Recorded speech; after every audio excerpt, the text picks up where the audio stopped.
Hi, Pop-Tarts, back for the Quarantine Read Aloud series, chapter book edition. Today we are going to be reading chapter 3 and 4 of Beverly Cleary's The Mouse and the Motorcycle. And remember, it was written in 1965, so things are a little bit different. And you might hear some squeaking in the background because Gemma is mighty active today. Hope you enjoy. Chapter 3, Trapped. Silly puppy. Even though Ralph woke up feeling sick and dizzy, his first thought was of the motorcycle. He hoped it was not broken. He sat there at the bottom of the wastebasket until the whirly feeling in his head stopped and he was able, slowly and carefully, to stand up. He stretched each aching muscle and felt each of his 4 legs to make certain it was not broken. When Ralph was sure that he was battered but intact, he examined the motorcycle. He set it upright and rolled it backward and forward to make sure the wheel still worked. One handlebar was bent and some of the paint was chipped off the rear fender, but everything else seemed all right. Ralph hoped so, but there was no way he could find out until he figured out how to start the engine. Now he ached too much to even try. Wearily, Ralph dragged himself over to the wall of his metal prison and sat down beside the apple core to rest his aching body. He leaned back against the side of the wastepaper basket, closed his eyes, and thought about his Uncle Victor. Poor, nearsighted Uncle Victor. He, too, had landed in a metal wastepaper basket, jumping there quite by mistake. Unable to climb the sides, he had been trapped until the maid came and emptied him out with the trash. No one knew for sure what had happened to Uncle Victor, but it was known that the trash in the hotel was emptied into an incinerator. That means they burned their trash. Ralph felt sad and remorseful thinking about his Uncle Victor getting dumped out with the trash. His poor mother had been right after all. His poor mother gathering crumbs for his little brothers and sisters, while he, selfish mouse that he was, sat trapped in a metal prison from which the only escape was to be thrown away like an old gum wrapper. Ralph thought sadly of his comfortable home in the mouse hole. It was a good home, untidy but comfortable. The children who stayed in room 215 usually left a good supply of crumbs behind, and there was always water from the shirts hung to drip dry beside the wash basin. It should have been enough. He should have been content to stay home without venturing out into the world looking for speed and excitement. Outside in the hall, Ralph heard footsteps and Matt, the bellboy, saying, "These new people in 215 and 216, somehow they got the idea there are mice in the hotel. I just opened the window and told them that management wouldn't stand for it." Ralph heard a delighted laugh from the second-floor maid, a college girl who was working for the summer season. "Mice are adorable, but just the same, I hope I never find any in my rooms. I'm afraid of them." There were 2 kinds of employees at the Mountain View Inn: the regulars, none of them young, and the summer help, who were college students working during the tourist season. "If you don't like mice, you better stay away from that knothole under the window in 215, advised Matt. The sound of voices so close made Ralph more eager than ever to escape. "No," he shouted, his voice echoing the metal chamber. "I won't have it. I'm too young to be dumped out with the trash." In spite of his aches, he jumped to his feet, ran across the wastebasket floor. He leaped against the wall only to fall back in a sorry heap. He rose back off and tried again. There he was on the floor of the wastebasket a second time. It was useless, utterly useless. He did not have the strength to tip over the wastebasket. Ralph was not a mouse to give up easily.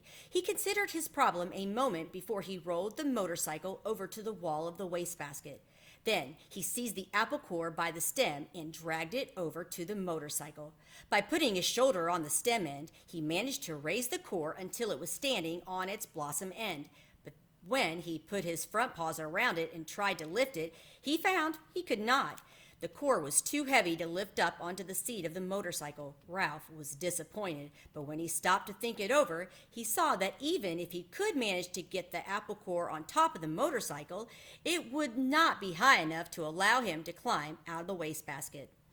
Bruised and defeated, Ralph dropped the core and decided that he might as well be thrown out with the trash on a full stomach as an empty one. He took a bite of an apple He took a bite of apple and felt a little better. It was the best food he'd eaten for several days, juicy and full of flavor and much better than the damp Zwieback crumbs and the last guests had left behind. He took several more bites and settled down to a hearty meal, saving the seeds for dessert. Two ant scouts appeared on the rim of the wastebasket. "Go away," said Ralph crossly, because he did not like to eat food crawling with ants, and because it embarrassed him to be seen in such a predicament. The ants felt left as silently as they had come.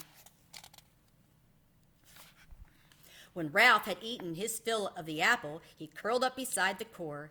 He only hoped that someone might happen to drop a Kleenex over him. It was bad enough to be carried to one's doom in a wastebasket, but to be carried to one's doom by a shrieking maid was unthinkable. There was one tiny ray of hope. If someone did happen to drop a Kleenex over him, he just might have a chance to jump and run away when the maid tipped the basket up to empty it into the incinerator. The thought that the boy was sure to miss his motorcycle and start looking for it kept Ralph tossing and turning behind the apple core until, stuffed and exhausted, he finally fell asleep. Chapter 4. Keith. Ralph did not know how much time had passed before he was awakened by the lamp on the bedside table shining down on him.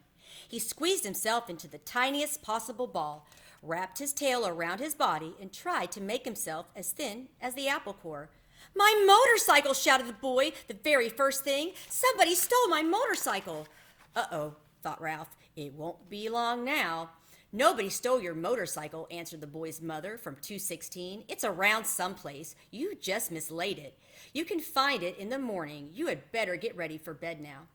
"No, I didn't mislay it," insisted the boy. "I put it right here on the table beside my sports cars."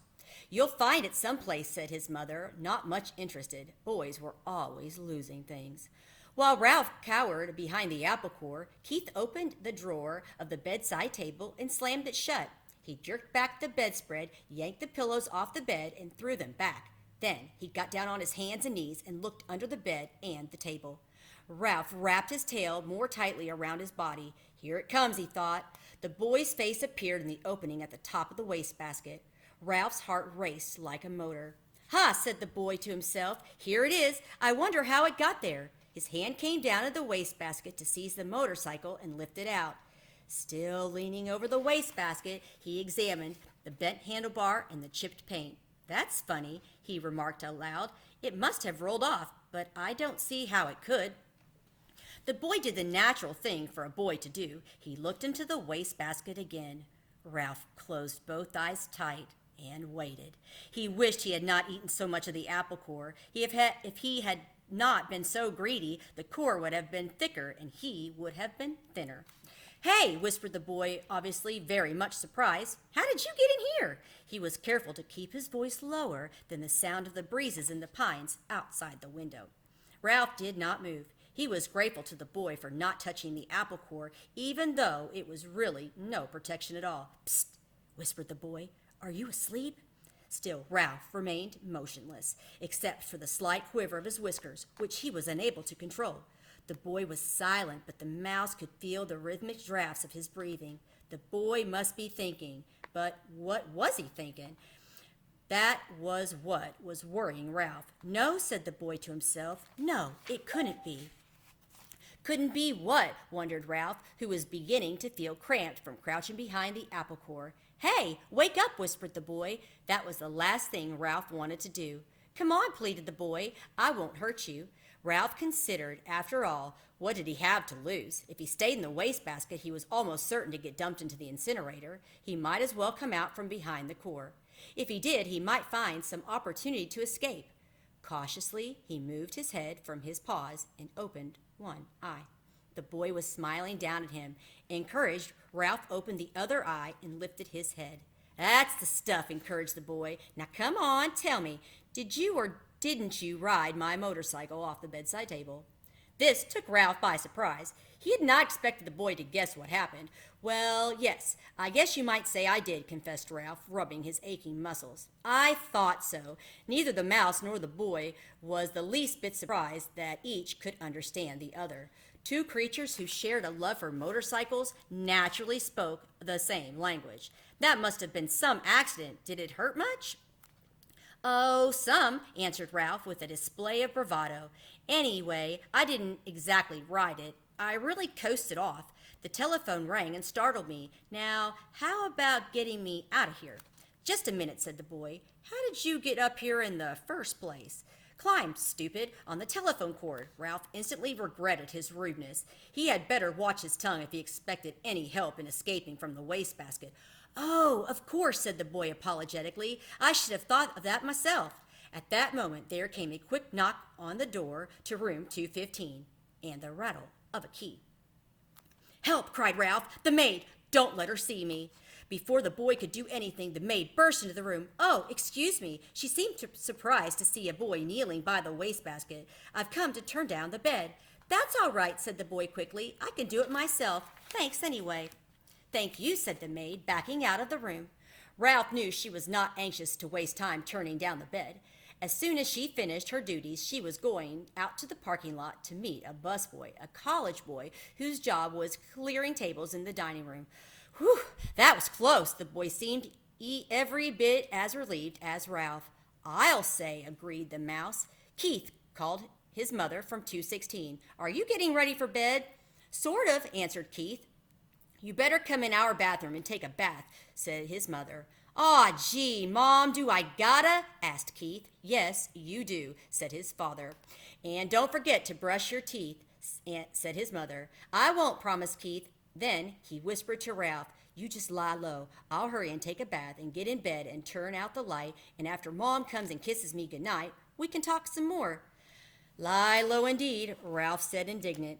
He couldn't lie much lower if he wanted to, and he certainly did not want to sit around waiting to talk. He wanted to get out of that wastebasket. Once he was out, he would see about talking, but not before.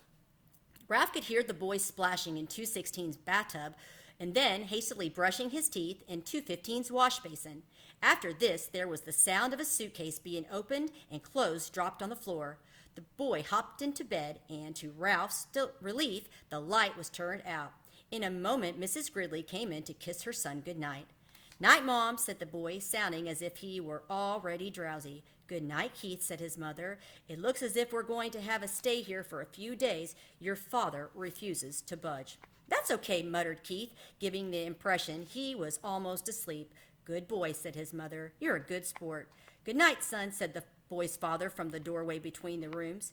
Keith did not answer. Instead, he breathed slowly and deeply, and as Ralph's thought, a bit too noisily. There was no sense in overdoing things. As soon as all was quiet in the next room, the boy swung his legs out of bed, fumbled around in the suitcase, and shone a flashlight into the wastebasket.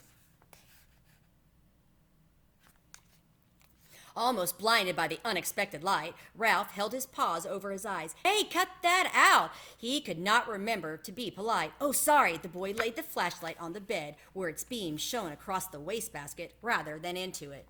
That's better, said Ralph. Now, how about getting me out of here? As an afterthought, he added, please. The boy ignored the mouse's request. How would you like to ride my motorcycle, he asked. Ralph's heart skipped a beat, like a motor missing on one cylinder.